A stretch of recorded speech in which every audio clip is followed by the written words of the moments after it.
Okay, everyone. I think I'm going to start up.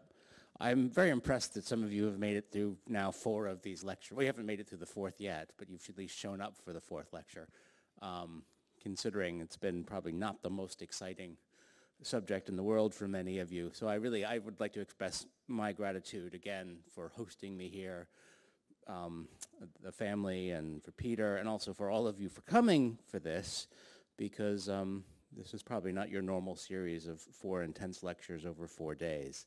This is actually the lecture I've been the most worried about, because I have to talk about the future of war. And I'm a historian, so I don't like to talk about the future. And I don't believe you can draw definite lessons from the past. I don't like when both theorists and historians try to say, this is what happened in the past, so therefore this is my way of thinking and this will happen in the future. What I've tried to do in the course of this lecture is lay down the issues that I think will matter going forward and how they might have to be addressed. So it's more a question, it's more what are the right questions to ask going forward than providing answers. And I'm going to try and do it within the framework of war that I've developed to you over the last 3 days.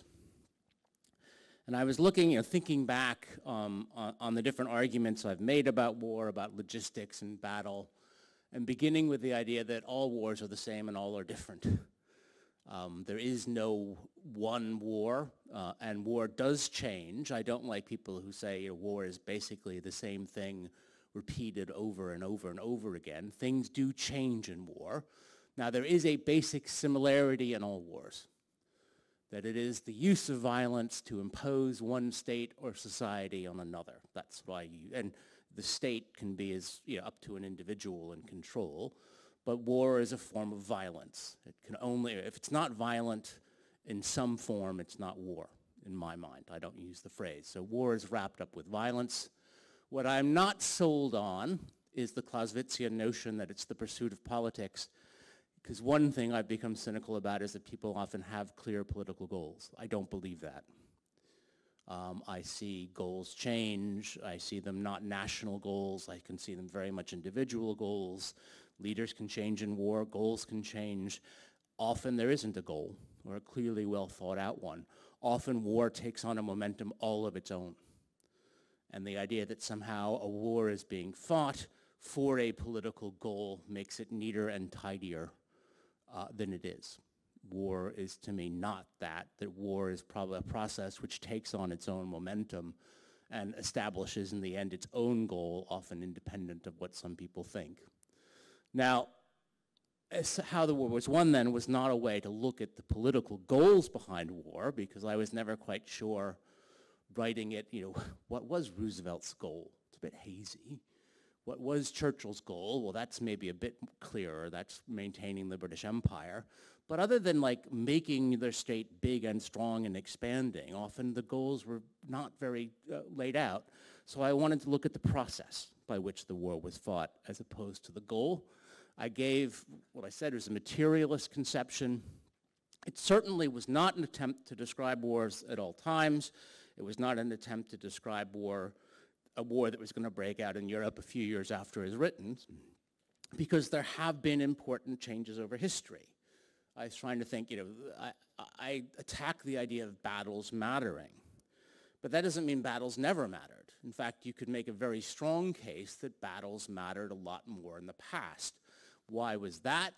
I put that picture up of Napoleon for precisely that reason. There is that something changes with the end of Napoleon, and it's going out of fashion before Napoleon.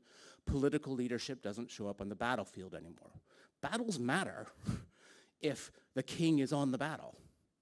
If the political leadership is actually in control of the battle, how a battle works out matters, not for the least because you could capture or kill the king of the other side. And it was actually not the norm, but regularly the case up until Napoleon, that the political leadership was forged together with the military leadership. So maybe the kind of analysis I'm talking about, and I would argue battle matters a bit more then. It doesn't battle doesn't matter as much as we like to think, because you can lose lots of battles and win a war. But if you have the political leadership at the battle, it can make a difference. That's what I'm trying to say. There are different processes in the past, whereas I can't think of a political leadership that has been at the battlefield for a long time. And I don't think, in fact, we're going to see a political leadership show up every time. So there are similarities, and there are all differences in war. The similarity and differences between World War II and today, I'll quickly summarize these. The first few slides I'm going to get through very quickly. I do believe in the materialist approach over the battle-centric. I do believe we have to look much more at attrition to understand war. In other words, to see the course of a war. Don't get seduced by a day here or a day there or what a reporter writes about one engagement. Follow the projections and the course of attrition. How much is being destroyed versus how much is being made. And that will give you a much better idea, made and deployed. And that will give you a much better idea about how a war is going on. So ultimately, war is about sustainment and logistics over battles and generalship. And most wars now and in the future will have an element of desperately trying to source supplies. So those are sort of a number of regular similarities I've tried to bring out over the last few days. Going on, when you look at them within the phases I've laid out on war, I'll briefly go through those again, because you see them both in the Second World War today. You have pre-production attacks that are going on today, both sides trying to secure their own production while damaging the other. So both sides are trying to destroy the ability of the other side to produce while protecting their own, and they're both investing massive amounts of money in that effort. In terms of production, they're both trying to create new industries. They are creating new industries, but they're also trying to go around the world finding the best weapons or any weapons they can possibly get. And they're also making some very important choices on the new weapons they're going to make. I'm going to start getting into concepts like AI in a slide or two, because we're seeing really a lot of number of competing variables coming up in this war about, and one of the important ones will be how you integrate and choose which technologies to stress. Now, deployment, this is an example of where I changed my mind as I was doing this lecture. I, in fact, talked yesterday a little bit about deployment in the war, and ultimately that seems to be a great failing. Both sides are getting troops to the front. Both are getting supplies to the front. Neither side seems to have the ability to interdict getting to the front. I think that's different than going forward from the front, but at least they seem to be getting stuff to the front. However, I had that, as I wrote that this morning, I sort of thought, well, actually, on the one hand, we might be missing the most successful deployment campaign so far, and that is what Putin is doing in intelligence warfare with the United States. So that's what I mean about changing my mind as I'm doing the lecture. But we might actually be seeing an incredibly important deployment campaign. So all the same, the model works, I would say. The means of going about the model change significantly, and technology changes. But the way to look at a war-fighting entity from pre-production, production, and deployment stages, I think, has borne out.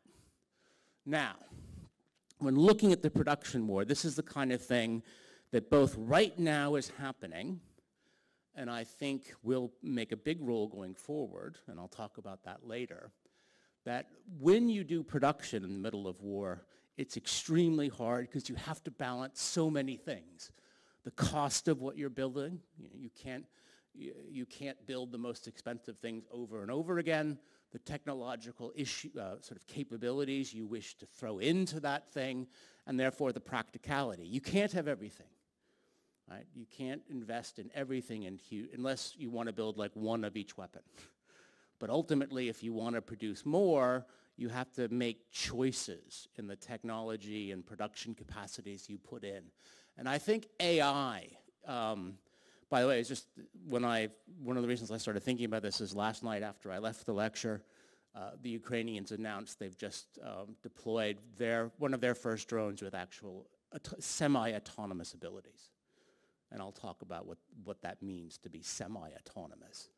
But basically, AI is the ability of the weapon to independently of human control finish a mission that was not, in a sense, pre-programmed in it to start.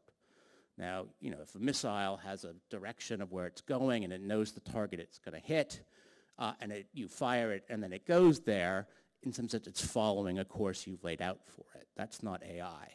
AI, and this is an example of a Russian weapon which has AI, a Reaper drone, literally goes up, and up, it doesn't have a definite mission in mind per se, but it alone, without human control, can scour the battlefield, see something, prioritize it, and attack it.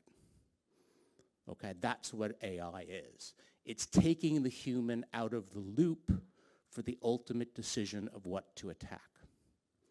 Now that has been something, by the way, this shows how war accelerates change, and war makes things really bad very quickly.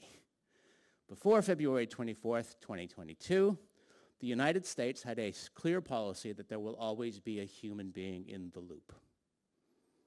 Okay? In fact, if you looked at the way AI was mostly discussed, it has been for many years mostly been discussed as a bad thing when it comes to weapons, i.e. you're giving machines control, not human beings, and machines are heartless and will make bad choices where human beings make better choices, more humane choices.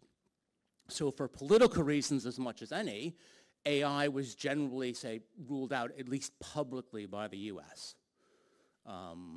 Whether they actually ruled it out, I don't know, but they said they would always keep a human in the loop. However, what this war has shown, and I'll talk about it now, is that AI can give extraordinary advantages in two areas: speed of processing. So if you don't have a human in the loop and you have a good AI, it potentially could do things much more quickly in terms of target identification and indeed unleashing an attack on that target much faster than going to a human and asking the human being to decide. The AI can do it more quickly. And it provides a fail-safe that even if you send that up with a human control, if the control to the human is broken, AI allows that to finish the mission, or indeed even decide what mission it wants to do.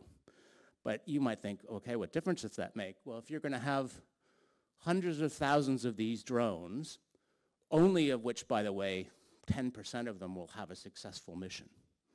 Most drones don't do anything in the end. They're shot down. They're quite small. But if you have hundreds of thousands and 10% are successful, and AI means 15% are successful, you're basically wiping out the other side with that 5%. It's that kind of numerical difference. So how does that work with a drone? Basically, what both sides are trying to do, the Russians have one up, the Ukrainians have just added one, is to provide an AI, well, basically an logarithm in the computing system of the drone, which has the ability to identify and sort through equipment it sees. So basically, it can identify NATO standard equipment versus Russian equipment. It can even identify a truck versus a tank. And it can have in its own mind a priority list about what it should attack. So it will go up, float around, completely independent of human control, and then eventually, that's something I should attack, and it makes its own decision, i.e. its processing kicks in, and it decides to do the attack. And a human has played no role beyond throwing it up in the air. Okay? Now, so far, it has been only marginally successful. I don't think we can't say it has made a massive difference, but as always, it seems to be getting a little bit better, a little bit better. And that's why the Ukrainians have now done that to their own. One thing it seems to be used for, I'm sorry to be talking about weapons all the time, and will be increasingly, is as a fail-safe for most drones, which you see are what are called FPV drones, first-person view drones. And that means the drone is actually being controlled by an operator who looks like they're playing a video game.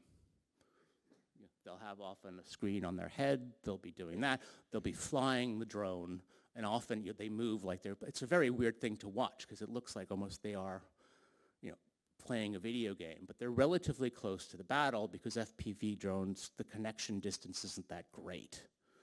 So we're talking, within miles of the site where the drone goes. Now, electronic warfare, from one side, is trying to break the connection between the person playing the drone and the drone itself, because if you break that connection, then the drone becomes useless.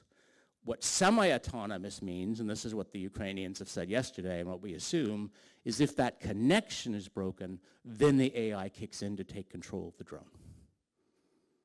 All right, so it's mostly still going to be controlled by a human, but it has a fail-safe that will kick in if the electronic warfare breaks the connection. And that fail-safe could do a number of two things. In the basic way, it could actually attack that which is firing the electronic warfare at it. It could all it could do is have one role at that point. If its connection to the human is broken, where am I being targeted at? Attack that. Or even again, it's all about small percentage changes. Electronic warfare often can only be used at a relatively short distance, hundreds of yards, hundreds of meters. And it might be that at that point the AI kicks in the last 100 meters and allows the drone to continue the attack on what it was attacking. So it just allows it to continue flying on target. I think that is unstoppable, sadly. I mean, I'm, like many people, quite nervous about AI. But I don't see that stopping in this war. This is the kind of example, and both sides are now trying very much to win the AI war. I've talked about it in terms of UAVs, but it also applies to many other weapon systems. Just like counter-battery fire with artillery. Right now you have a radar that picks out where an enemy gun is when it fires. It goes to a human who processes and looks at the data, says, okay, that's a weapon that we want to attack, and then decides, goes through its list of available guns and chooses one to attack the gun that fired. That takes a few minutes, maybe even a minute. AI can do that in a second. So the second the gun fires, the AI picks it up, decides if it's a high-value target, assigns the gun it wants. That all happens within a second. And there's a big difference if you can get that fire off in a minute or a second. And so that's the kind of thing I think is going to be increasingly done by AI. And I think this is the situation where both Russia and Ukraine are having to wrestle with that technological one. So watch this space. And when we talk about the future of war, we really got to watch this space when it comes to AI. Now, the differences. This is where I think I totally blew it on how the war was won. I just didn't imagine this could be. Well, I wasn't writing about now, but the model doesn't work. And that is the power that information warfare has shown. And I don't know if this is just time specific for the US now, or this is the general thing going forward because of the way news is being distributed. I mean, I don't want to overgeneralize about what's happening because I don't know. But right now we have a situation where by far the greatest Russian success in terms of keeping weapons from the battlefield is its ability to manipulate US politics. The US, there has been an aid bill for Ukraine to give it $60 billion worth of aid that cannot get through the House of Representatives.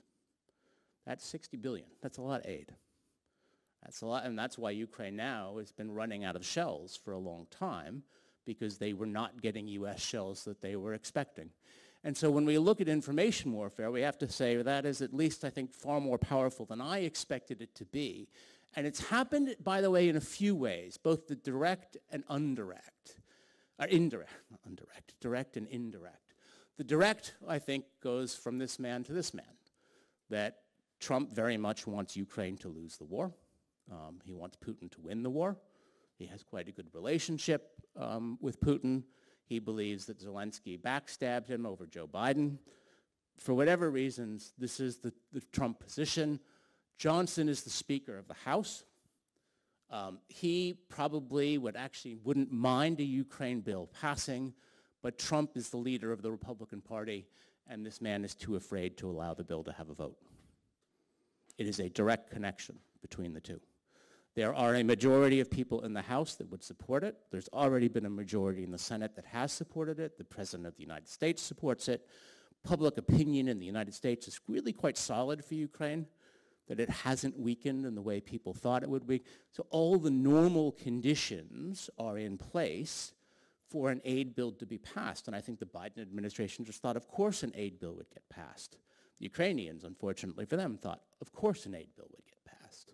But it hasn't got passed because basically Trump's control over Johnson, and one would say Putin's ability to influence Trump. You know, that chain is controlling US politics and controlling that decision. And Johnson, I don't know if you noticed it yesterday, he just put off the vote for at least 3 more weeks. He's just delaying it. It doesn't, that's choice. There's no reason to delay it. The bill's there. It could be voted on tomorrow. But he's refusing to have a vote.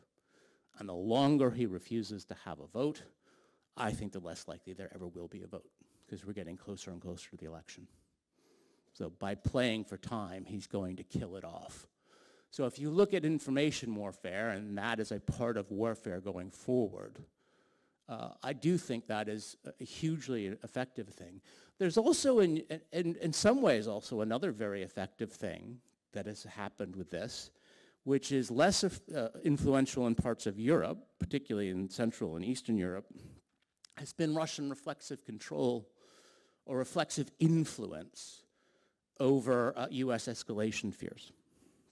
And what do I mean by that? This has been a very interesting, there was a Soviet doctrinal idea called reflexive control.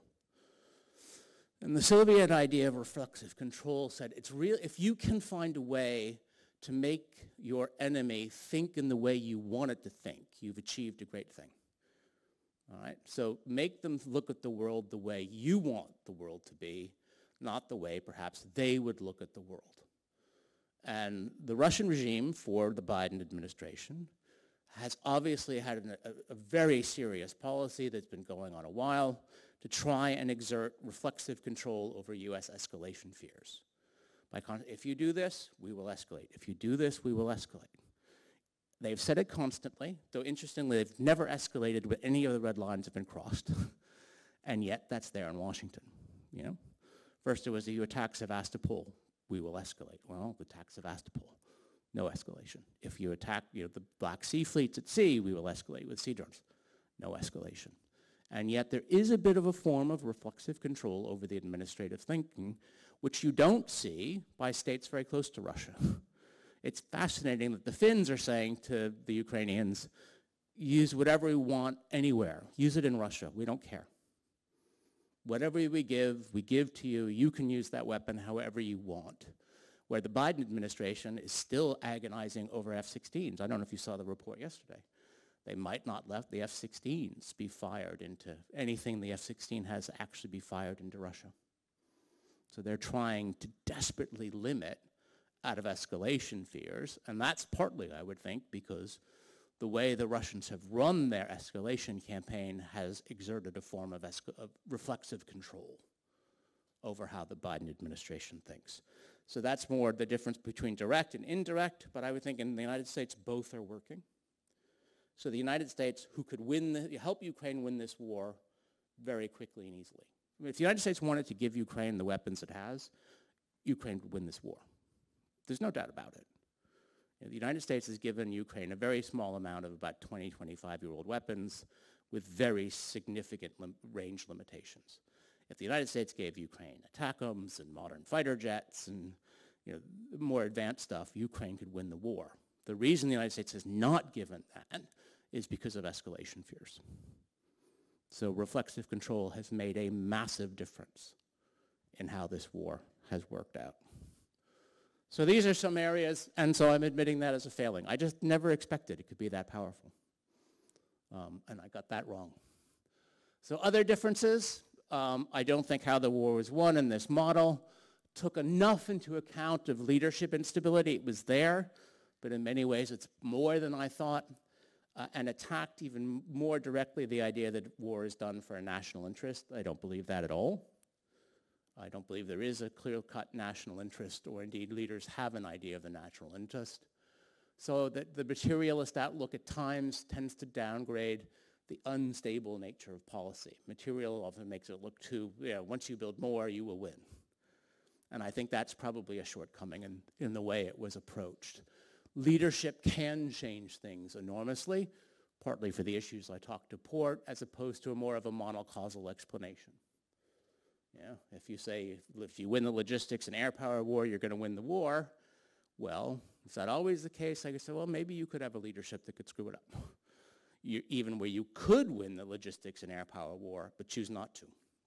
So the United States now could give Ukraine stuff to win the logistics and air power war, but they're choosing not to. So having the capability doesn't mean you'll do it. And I think how the war was won was sort of based on the idea if you had the capability, you'd use it. So it was capability. So these are sort of some of the strengths of the argument. I think a lot of it holds. I think it's incomplete, and it's incomplete in these areas. Now, we're going to get involved in the future of war. And I was really agonizing about this last night and this morning about how to do it. And I thought actually, which might be interesting for this audience in particular, is to talk about it particularly from a European perspective. So the last point is maybe the first one, that I'm going to be talking about the questions I think Europe needs to face in particular as it focuses on the future of war. And by the way, Europeans of this generation, last two generations, probably are not used to thinking about war. You're going to have to think about it a lot more. The U.S. is showing itself to be an unreliable partner, and I say that as an American. I wouldn't trust the U.S. I wouldn't base your security on U.S. guarantees. If you do that, you're fools. So I think Europe has to start looking at its own security and saying, can we secure ourselves? And what do we need to secure ourselves? So in many ways, I'm constructing these points to what Europe, the future of Europe and security and war, if that makes sense. Because I think the questions that Europe face are not different than others, but in some ways more intense than places like the U.S., which has already a built-up military industry, or China, or even Japan or South Korea, which have sort of quite developed military industries. And I think the questions, I've tried to break them down into 4 different areas: mass and production, system cost differential, which is a real priority. So this is overall what you can do and make. This is how you decide when you make it what to stress, right, and how you sort of reach that judgment. I think there has to be an entire section now on AI and human interaction, because that will determine if you make the wrong choices on AI and say you don't have it and another side does, you're going to be in real problem at war. So you're going to have to think long and hard about the technological capacity you have in AI, and also the political resiliency of your systems and societies. That it's not just about weapons. It's about political resiliency. All of these things need to be addressed. I put Macron up there for the different reason. He is perhaps the first European leader in a while to sort of try and do macho posturing about being a war leader. I can't remember the last time a European Union leader has done that. And it's no mistake that he released that picture yesterday. All right? I think it's actually a distinct attempt to create an image. The European leader who's done that most recently has been Putin, who regularly has the shirt-off pictures and wrestles bears and all that kind of stuff.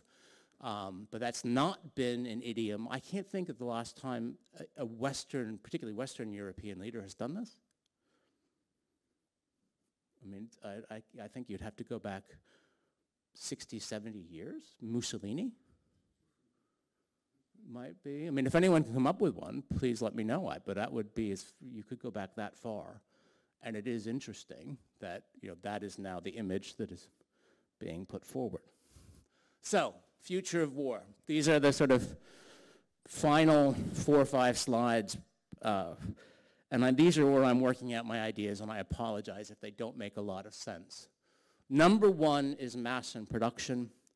And the real question there is, what are you going to have in place in case a war starts so that you don't have to make it up from scratch? Making something up from scratch when a war starts is far more difficult and expensive than to have pre-existing capabilities. It doesn't mean you have pre-existing capabilities to make everything you want immediately, but that you have enough that you have laid out, that you know how to do it, and you can accelerate what you have instead of making it from scratch. This is the kind of thing, by the way, that has shown to be severely lacking in Europe and also to a certain degree in the United States in this war. These are what I was talking about yesterday, 155 millimeter shells. By the way, they're really big. They're often bigger than people think. Okay? That is a 155 millimeter shell. It weighs, a human being can't carry that. Or maybe like, someone on steroids could carry one of them. But an average human being could not carry one of them. They take a while to make. They require high precision engineering. And basically, Europe on February 23rd, 2024, could make, and this is a guess, enough shells to keep the Ukrainian or Russian army fighting for about a week. That's what it could make. All right? So it's had to create, certainly it couldn't make enough for the Russian army to fire for a week in 2022 when it was often firing 60,000 a day. It just didn't, Europe didn't have that capacity. If Europe went to war with Russia, the real problem, European equipment would be better, it would be more accurate, it would be more destructive, they'd do a lot of damage, but after a few days, the Europeans would have had none. They would have simply run out of shells, and they would have had no way to fight. So that is one thing. All states and groupings should have to establish secure in Europe and resilient supply chains. That's incredibly important. You have to know you have access to the raw materials and the components to build rapidly if you need it. So you need to have both stockpiles and you need to have supply chains. Not that you have built it all at once, but you can build it if you need to. That allows you, as I say from the second point, the ability to increase production relatively rapidly. So that it isn't about creating the ability, it's about expanding the capacity that you have. And that can often be a year. Now, we are seeing in Europe now the problem with creating from wholesale a capacity that Europe didn't have in 155 millimeter shells. It is now 2 years after the war, and they're still struggling to get that production up. Because in some sense, they're going to have to make all the factories from scratch. That's what Rheinmetall is doing, is trying to make these factories up.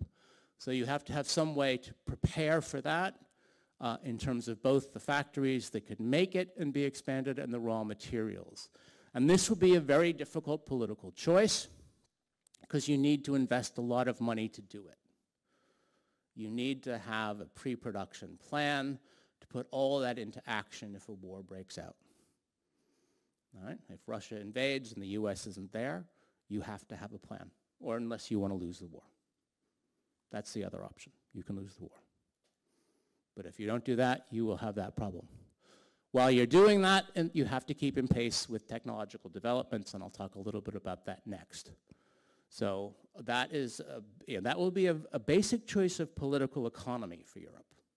How much is European states willing to invest ahead of time? Or will they not invest? And if they don't invest, then you sort of have to say you're willing to lose a war. Unless the United States does come riding to the rescue, which I have doubts about. I certainly have doubts about it if Trump's elected. And second, sorry, back. I think I went ahead.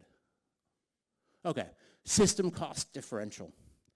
God, these are very dull phrases, aren't they? System cost differential. This is one of the most, this picture is of the Black Sea flagship Moskva being sunk in the first few months of the war, and it is the greatest example of a cost differential in the place of war. It was sunk by one missile that actually hit it. It was Ukrainian homegrown Neptune missile, which was a very simple system. I don't know the cost of the Neptune, but in euro terms, I think 100,000 would be a lot. You know? And it destroyed a warship worth many, many, many millions, tens of millions, 20s of millions. That is always something you have to keep in mind when you build, i.e., do you want to build the large and exquisite, or do you want to rely on the cheaper and the numerical?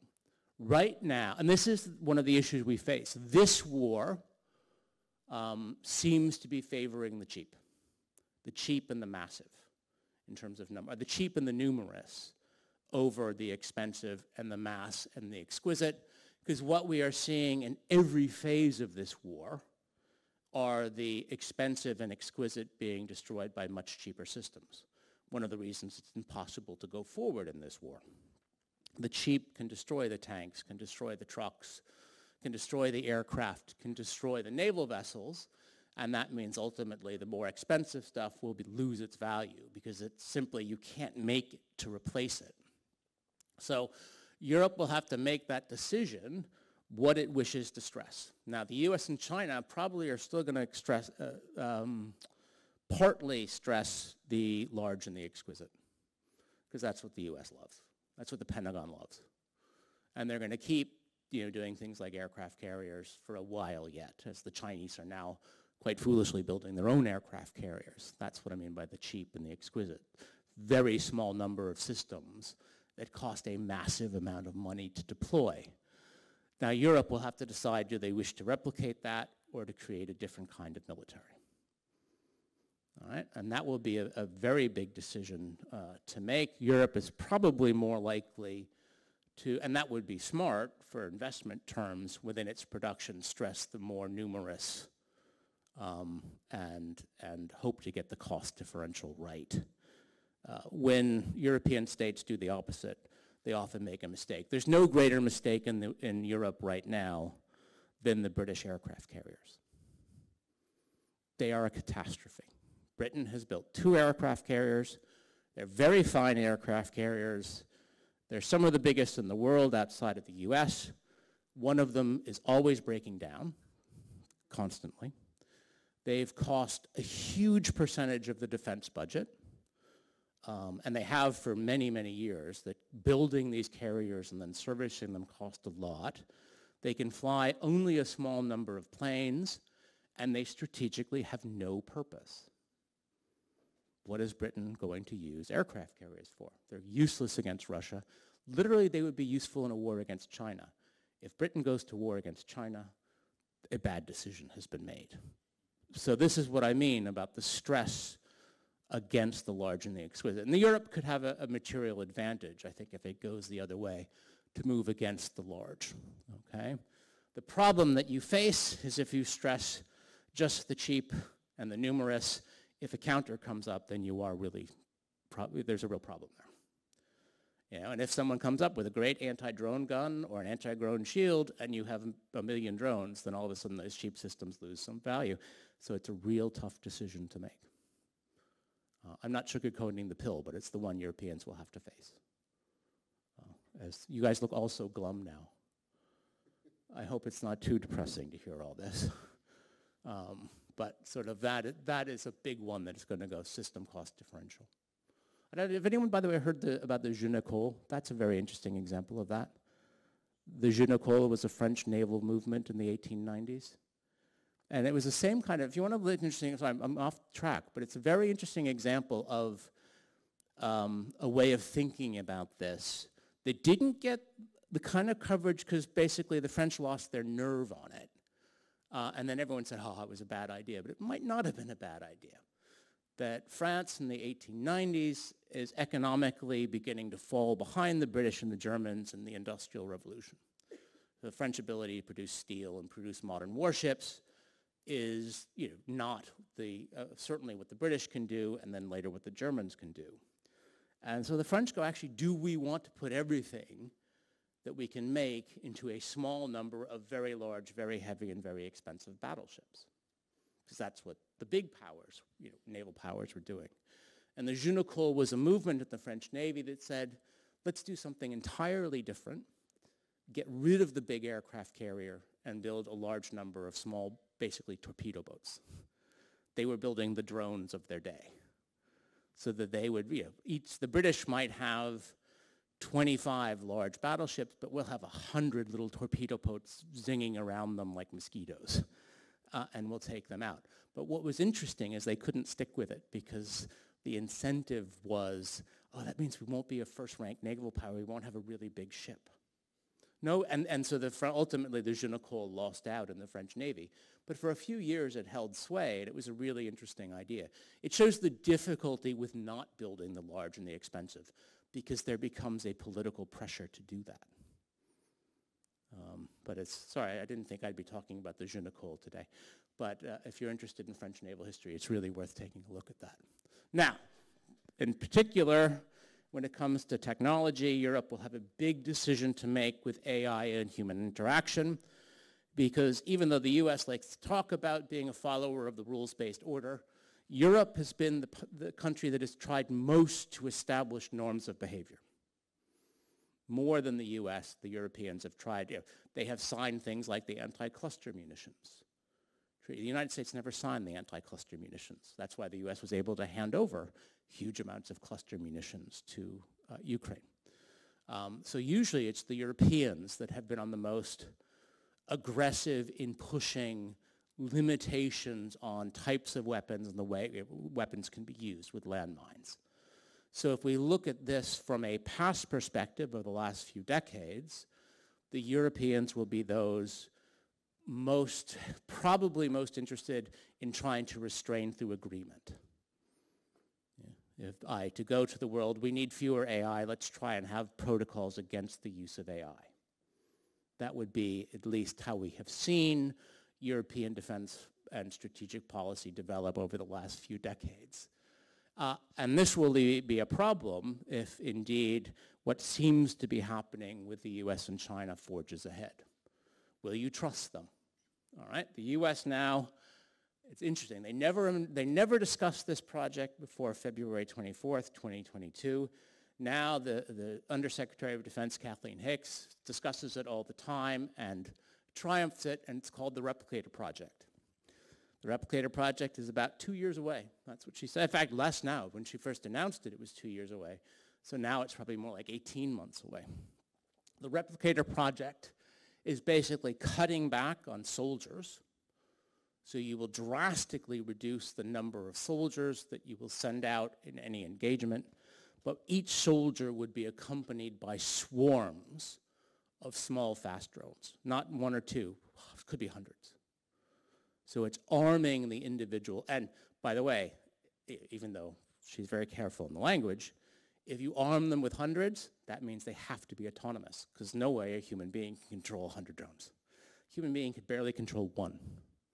Once you go over two, there has to be autonomous activity in there. A human being cannot control 2 drones at once. So what the US is talking about doing is arming its infantry with swarms of autonomous drones. It's interesting also the way, they can do everything. They could carry supplies. They can do defense. They can do scouting ahead. They never say they can do attacking, but of course that's what they probably will mostly do. So this is the kind of project that is now being discussed openly. And Europe will be stuck having to have its own discussion of, is it willing ethically to go down that road of providing autonomous control over warfighting to drones. The Chinese seem very much to go down this road. We can tell the Chinese are doing it as much as the Americans. In many ways, they were probably doing it faster than the Americans before February 24th, though now there is almost certainly an AI arms race going on. Europe is almost entirely out of this right now. It will have to develop these capacities. Militarily, it's in the AI. I mean, Europe's doing AI, but it's not doing militarized AI. So Europe will have to decide how and when it wishes to sort of take this up. Because right now, the powers in Europe most invested in AI are Ukraine and Russia. They are the leaders in militarized AI. Finally, and I hopefully won't depress too much more before I finish up. This is one that has to be faced too. In many ways, so Europe has handled it slightly better to now than the United States. is there has to be a question about political resiliency and the future of war in Europe. It is certainly an extraordinarily uncertain question. I don't have any of the answers to that about what to do, but it's very real. I mean, there's the map of the European Parliament. This is what, I think this was from number of November 2023, of what they think the Parliament's going to be coming for. I don't know if you've seen the polls, but basically far right and far left are shooting up across much of Europe. So you're going to see the old sort of nice social democrat, Christian Democrat European center is contracting, and Europe is moving to the far left and to the far right, at least for European Parliament results. Those are not often replicated on state and national results, so we have to be very, very careful. However, that is the greatest threat to Europe in terms of sort of what has happened to Trump. I was talking to some people at the European Union on Wednesday, and they say basically the AfD in Germany is a Russian front organization. That's the way it should be understood. It represents that view. So I don't have any answers about how to do it, because I think right now, I've always been skeptical of the ability of authoritarian regimes to actually subvert open societies. People have talked about it for decades, but they've never really done it terribly well. But they do seem to be able to do it more now. And I don't know if that's a technological change, as I said, or a phase, but the ability to, you have to make your political system resilient everywhere from the population to the political leadership. Because we have shown vulnerabilities in the political system from your Donald Trumps to your populists on the ground. There's problems and weaknesses in the system that can be. I don't know, can you make your system bribery proof? Can you make your system resilient against information warfare? But that certainly will be a test to prepare for any war, because from what we have seen, that is probably the most effective thing in modern war that, say, the Russians have been able to do. So I haven't tried to, I think that's it, yep. I've probably been pretty pessimistic about this, and I'd like to actually hear from you all as Europeans. When you face the future of war, have I missed anything? Do you think that's wrong? Or what do you think Europe needs to face yourselves? But thank you very much for being here for 4 days.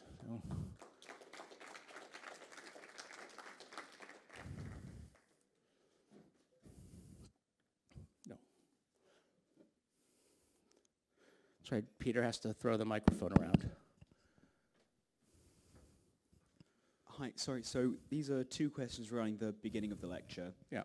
So the first one is regarding, so you believe that the definition of war does remain the same in the sense that it's the use of violence to impose one state or society on another. Yep. So you don't think that there are any wars doesn't that imply necessarily conquest? It's society or state. I mean, if you conquer that state or society, that's conquest. But are there simply no, do you not agree that some wars are simply done for terror purposes, as deterrence, or just to, in general, just to ravage? Absolutely. I mean, impose doesn't mean to automatically take control permanently either. It's to basically force another state or society to do what you want. Right. Okay. So it could be to have direct rule and control. It could be punitive. The key thing is actually violence. That's what separates war out. And it's a state or a society, and it's very hard to say the political making structure, but it's one group trying to say to another group, we want you to do what we want you to do, and we are going to use violence to do it. And second question is regarding, so essentially, I think we discussed at the beginning, all wars are essentially wars of attrition, except just some last longer than the other. So how do you convince soldiers to fight on when you're in a war of attrition, to say, okay, we are going to send you to the front, but chances are your individual contribution is essentially just going to do nothing, might do nothing? Well, I mean, they don't actually, I mean, because war is attritional doesn't mean individual soldiers' actions don't matter. No, of course. I mean, why soldiers fight, there's a huge amount of research. And what's interesting is a lot of it is contradictory. For a while, everyone was saying soldiers only really fight for the person next to them. That the soldier basically adopts a unit perspective and often just a small unit perspective. And so what makes a soldier fight on the spot, not what makes them necessarily sign up or be willing to be drafted, but what makes them fight when the moment comes is the person next to them and the group that they're in. And there is certainly some evidence that unit cohesion makes a big difference. Though there's been more research in the last few years, a decade or two, that actually says political considerations also matter. That people will fight for certain causes more than you think that they are, and that it's important to articulate a cause for which they are fighting. Now, you could articulate a bit of a lie, but as long as they believe they have a cause, they will be willing to fight for longer. The other thing they seem to fight for, which makes a massive difference, is they need to have confidence there's a chance of winning the war. A real problem kicks in to a military force when it decides we're just not going to win. And if that ever happens, then basically it can dissolve it's like the German army in 1918. At some point, if you cross that line and you lose the faith in ultimate victory, then you have a problem. So it's a combination of the person next to you and, I think, political calculation and the chance of victory. So I've given you 3 arguments. I'm sorry. No problem. So what's motivating, to current example in Ukraine, Yep. you believe that what's motivating the soldiers is eventually we will retake all of the land that Russia Yes. took from us. It's not we're going to look, we are aiming to maintain, we don't want the Russians to go deeper. No, our final objective is still reconquest, Liberation. Liberation, Of their territory. sorry. You can't reconquer your own territory. It's Right, of course, liberation sorry. of your own territory. My mistake. Yeah. No, absolutely. I mean, I think that the Ukrainian government is very clear on that. Their political goal is basically the political control of all of their legally recognized territory. So, thanks. Oh, sorry. Hi, thank you for this lecture. So I have 2 questions. One is a precision. You talked about the French Navy plan. What is it? École. Yeah. Young school. That's what it's called. How do you write it? Because Young. I'm sorry, my French is terrible. no worries. I mean, My wife's German, so I've been trying to speak German for many years, and it's made my French like dog food. Jeune, Jeune, and école. okay. École. Okay. Thank you. The young, and basically it was considered a young group of officers. That's what it's called. The Jeune École was a younger group of officers in the French Navy, which had sort of new radical ideas. And they came up with this idea to move away again from the battleship. And they did. And for a while, I mean, the French just built huge numbers of these torpedo boats, but then they lost their nerve to stick with it. The interesting thing is it might not have been a bad decision. But they would have had to really stick with it for many years, have a huge fleet of torpedo boats, because battleships ended up being quite vulnerable. They were a bit of a problem in the First World War. So we don't know if it was a bad idea. But they didn't stick with it because it's very hard for a military to say we're not going to get the best of everything, but we're going to have a large number of pretty good. Thank you. And my second, question, or maybe more a remark. Mm-hmm. So people tend to think that, maybe not think, but imagine and hope that in case of a war with the European Union will form like a bloc. But I mean, it's nearly impossible to know what will happen. I mean, I'm not sure, and I'm definitely sure that a Romanian soldier would not like to be, to have like a Bulgarian general, or it will be the same with a French and a German, probably more with a Eastern European. But so how can we be sure, and what will happen in case Europe will not have this front and bloc? Well, hopefully they won't have to make their mind up on the day the war starts. I mean, if the U.S. is not to be seen as a reliable partner, in a sense Europe has to start putting into place its own structures now. It already has put into place some of its own structures. They don't get a lot of press, and they're sort of incomplete now, but they have these sort of, JEF and different frameworks of command structures. So basically, if you look at it, the British partly take a lead in the north, the Germans in the central, and the French in the south. And they have these sort of joint frameworks that they've put together. It's more likely if a populist takes over in the United States like Trump and really takes the U.S. out of NATO's military command, that really what NATO would be is the vehicle for Europe. If the US isn't in the military command, actually there's a very good structure called NATO, which would be entirely Europe with Canada. And you could use the NATO structure. All European states, I mean, that's been the one of the few positives of this war is now Sweden and Finland are in NATO. So basically all military powers of any merit are in NATO now. If you take the US out, then you actually have quite a good European structure left, involving all the military powers that could fight. I mean, I'm not being mean to the Austrians and the Swiss and the Irish by saying they probably wouldn't make a massive difference if the war came about, but you know, the Finns would. You know, the Finns and the Swedes are absolutely serious military powers.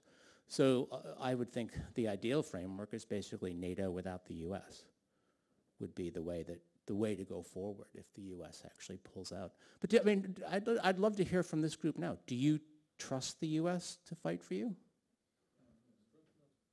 No? Well, if you don't, you can't just say, I mean, that means no. You mean, yeah, that means no. Because, you know, ultimately, yeah, whether Trump is simply a symptom.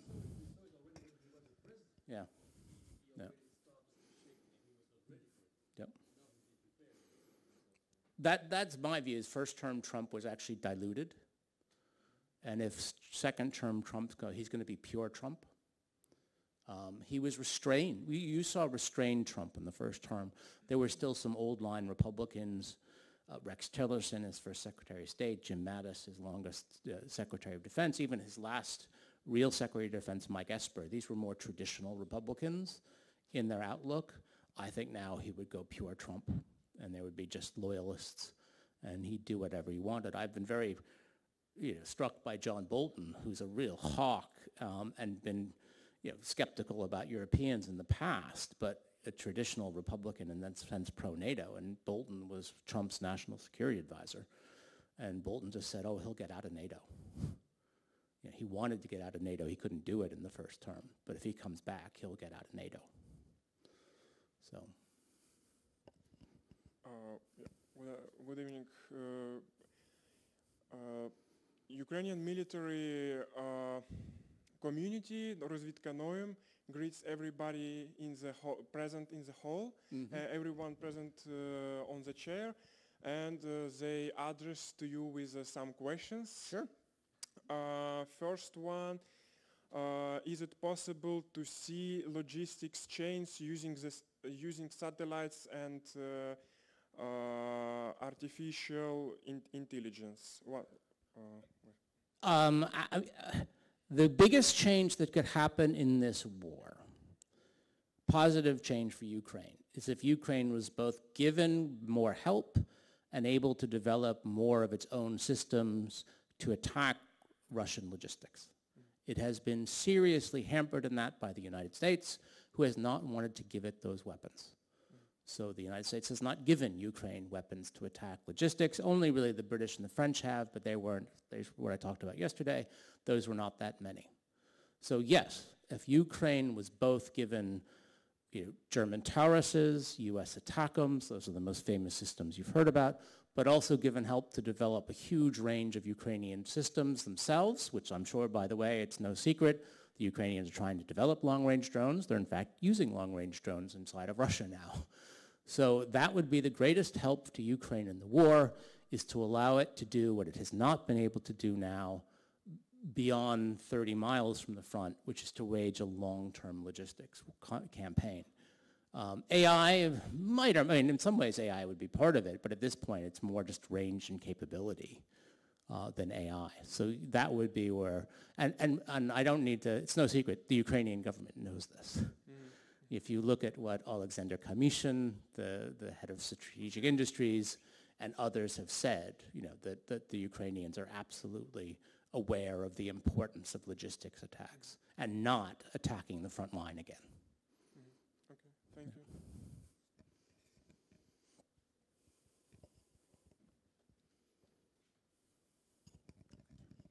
Yes, thank you very much for your lectures. It was really inspiring.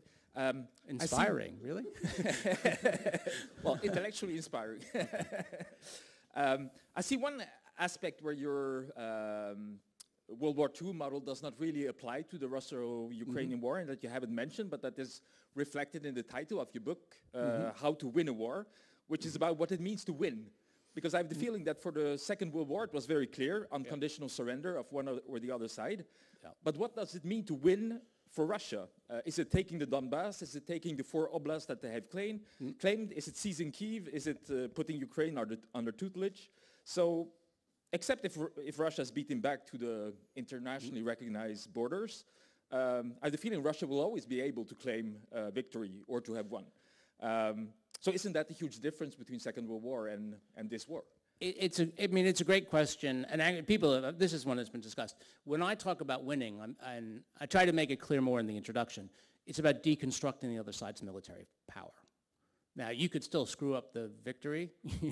You could deconstruct the other side's military power and negotiate a really bad treaty. You could do, say, what the Allies did after the First World War and break apart. So winning the war militarily does not actually translate to a just peace or a lasting peace or a successful peace.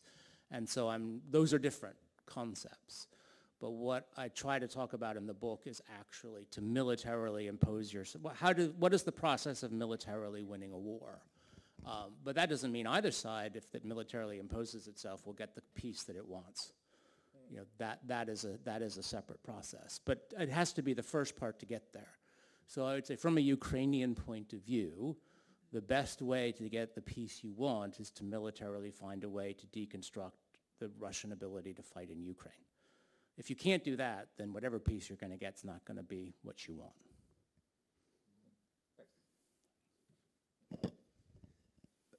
Another question is, what is the worst case scenario? For Europe. Because indeed, Ukraine could lose this war. Russia could conquer all of Ukraine and probably then also Moldova. The shocking thing is that probably a majority of Europeans would not really care.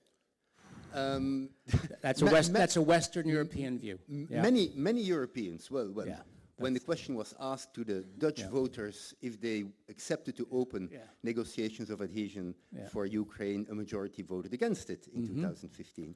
But beyond that, do you think there is a risk that Russia would attack any EU country, knowing its own weakness and knowing that even if it lacks shells, attacking the European Union would provoke a retaliation? I guess that Europe today would be able to destroy much of Russian stocks and production facilities. Would a Vladimir Putin be crazy enough to attack any EU country? Do you think that is an option to be taken seriously? Well, I think that we're dealing with creating a history that could happen. And I'm wary about, I'll say two things. The immediate thing that worries me now is Europe absolutely breaking apart. And it could for exactly the reason you say. If the US goes home, people have not run through this scenario through enough. If the US, that's it, checks out. They're not going to help Ukraine anymore, and Ukraine is basically left on its own with European aid. You will have Europe very quickly possibly dividing up into two camps. There will be Central and Eastern European, Baltic, Nordic states that will want to give everything to Ukraine, potentially even deploy troops in Ukraine, and there will be more Western European states that will want none of this, and they'll want to have some kind of treaty enforced on Ukraine. Guess what? Neither side can enforce their wishes on the other. Maybe we're used to a Europe where Germany and France could impose their wishes. They're not going to be able to tell the Baltics, you have to abandon Ukraine. Or Poland, you're going to have to abandon Ukraine. Those states will make their own policy up based on their own desire, and they might have a very different policy. So it could be more that Europe absolutely fractures very soon if one part tries to enforce a deal and the other side says we're going to help Ukraine. And so I don't think people are fully understanding the difference. There's just a profound difference talking with people from that region as opposed to talking to people in Western Europe. It's not taken quite as seriously here. But if you talk to someone in Poland, or you talk to like the Finns, they say this war for Ukraine is existential for us. Okay? that it's not just, we'll reach a treaty of some kind. They're saying, if you have Ukraine hand over territory, you have basically made it now a precedent that if you were in the old Soviet Union, in Imperial Russia, if Russia can conquer you, Russia can claim you back. Europe's dead. If that becomes a European accepted position, there is no more united Europe. Just forget about it. Because you will have then established the point that Western Europe will not fight for Eastern Europe. So that Europe could break apart on that fundamental issue very soon. That's the thing I'm most interested in 10 years from now if Russia goes to war. You know, I don't like to think that far ahead of time, but that's where I'm most interested, most fearful. And I'm very fearful of it, particularly when I come to Western Europe. And isn't there then another parallel with the Second World War, that ultimately it all boils down to decisions taken in Berlin? Isn't this issue centrally today what Germany will or will not do? It's great. I mean, this is actually, I'd love to hear from this group as well. Historically, before the accession of the Eastern states and the growth and the importance of Eastern and Central Europe, I think that's entirely right.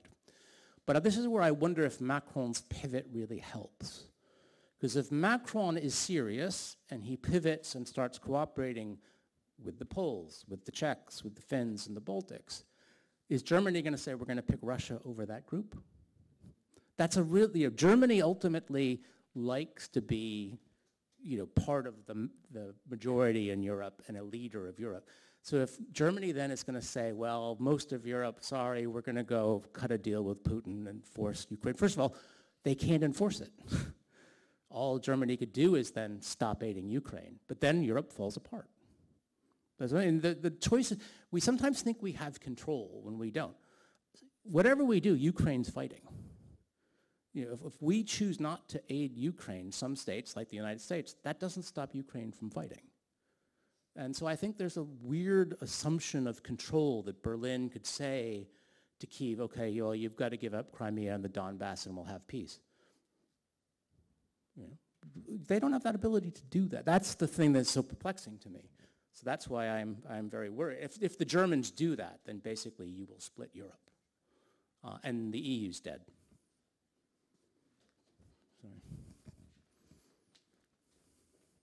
Sorry, it's cheerful stuff, I know. Thank you. Sorry, maybe to take the floor after the good questions from Peter, but what you said worries me on another point. In fact, for the moment, there is NATO. Yep. And at the end of the war, the Cold War, the Eastern countries wanted to come first to NATO and then into the European Union, if I remember well. Yep.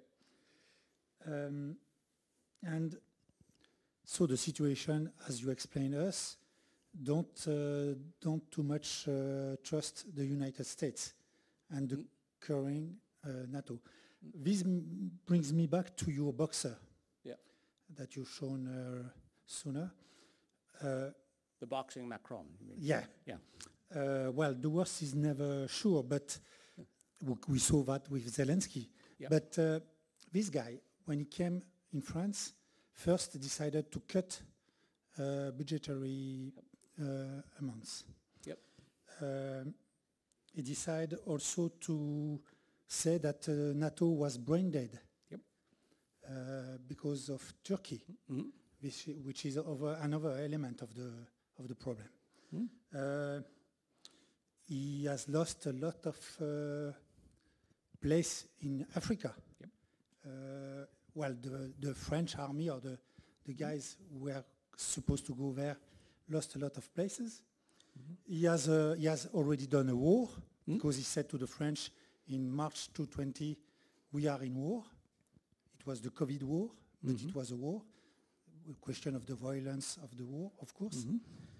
And now he's just doing a lot of noise regarding Ukraine in a country where a lot of people from the far right and some of the left just say he doesn't fear Putin, but he wants to fear the French.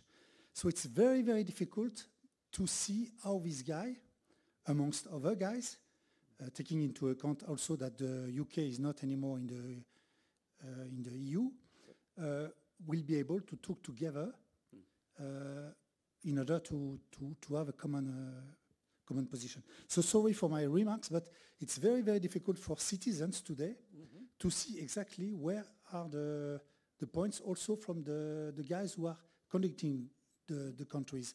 And for example, Macron, on the military point of view, doesn't seem to have a very, very clear view and a strategic view. And it's difficult to trust also what he says.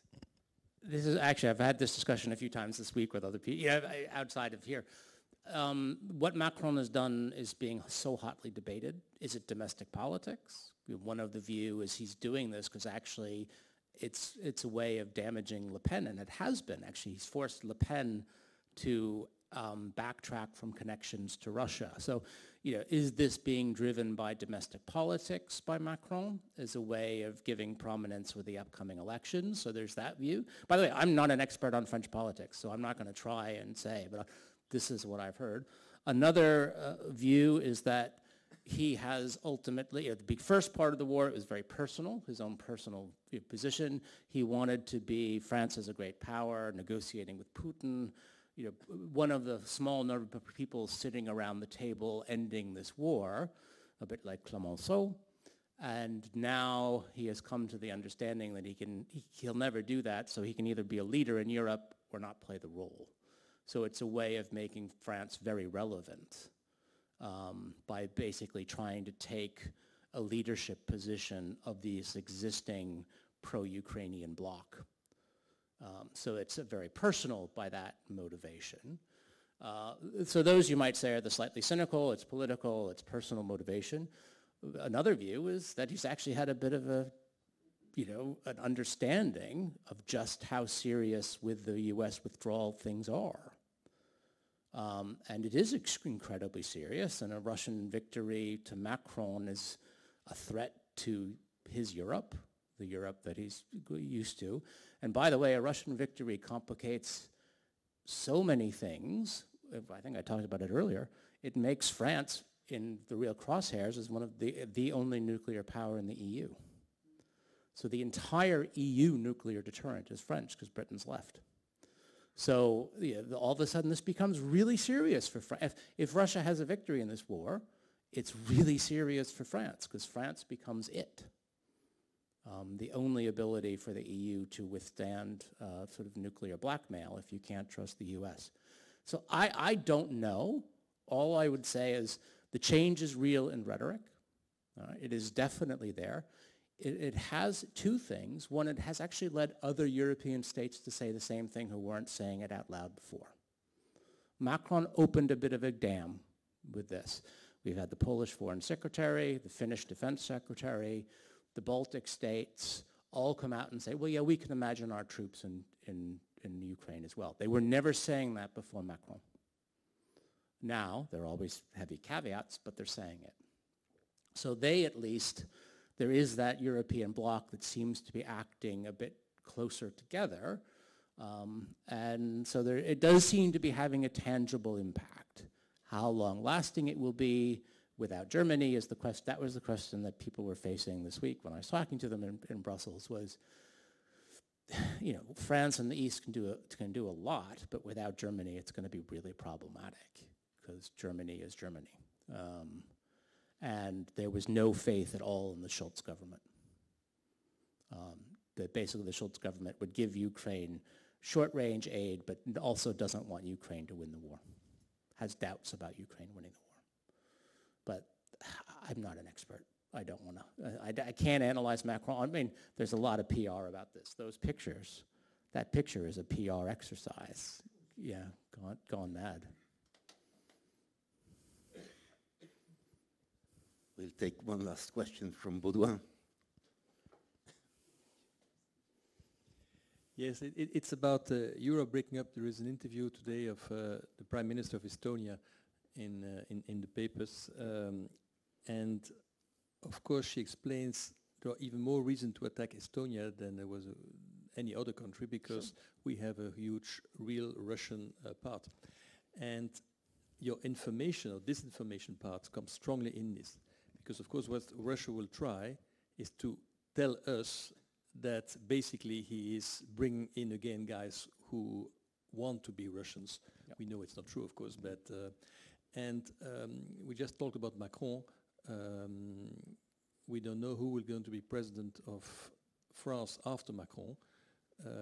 If that turns extreme right, if AfD grows bigger in Germany, you already have Brexit. We have extreme right in Flanders.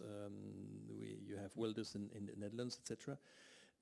It's going to be very, very tough for the eastern part and the northern part of Europe, all by themselves then, to stand against Russia, who will not probably want to conquer everything. They will just take bits of it and destroy us bit by bit. And us, I am afraid, not react. We don't have to forget that we were allies of Poland in 1939. When the Germans invaded Poland, we declared the war immediately, but we didn't move. And we were surprised when they attacked us in May 40.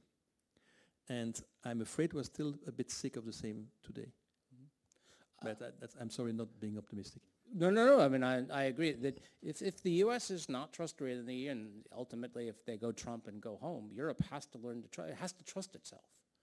I mean, the powers in Europe have to trust the others to fight for them. If there's no trust, then Europe is doomed. I mean, if the Baltic states don't believe that France and Germany will fight for them, then the European Union has no future. Because they're desperately worried. And that's what I'm saying. The chance of a wider war happening is much higher than people think. A chance of an implosion is much higher than people think. But if Europe doesn't have that trust, I don't see how it lasts. Thank you very much, Phil, for these sobering and slightly anguishing thoughts of today. We have had 10 previous editions of this chair, each time 4 lectures, and they were all very much history lectures. They were about the past, sometimes dealing with how discourses on the past play into contemporary politics, but never from the angle that the past could become our present.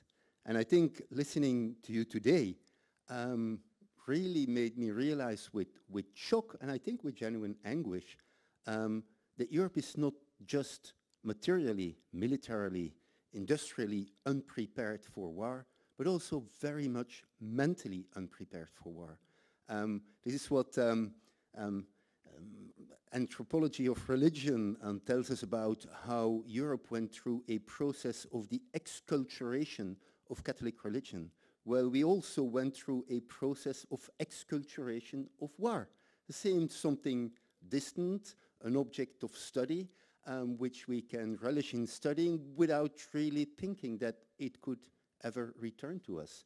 I think it's the first time I sensed with such an acuity how studying the history of the Second World War might also be, is very much studying our present, might also be studying our future. So you rang an alarm bell, but you allowed us to revisit the present through the lens of historical knowledge, a type of historical knowledge I plead guilty of having neglected, thinking, well, conventional warfare, that's a thing of the past. It is not. Thank you very much for administering us all this electroshock. After this, I think we all need a beer, even more than one beer. The idea is that we all meet in the city center, Rue Sainte-Catherine, Billy, and maybe after a few beers we will be able to overcome the shock of what we experienced today. Very, very warm thanks for the tremendous intellectual endeavor with which you really invested in these 4 lectures. We very well sense that you were simply not rehearsing something you had been talking about in many other places for many other times. You really invented this for us. This is incredibly generous from you. Thank you very, very much, Phil. Thank you.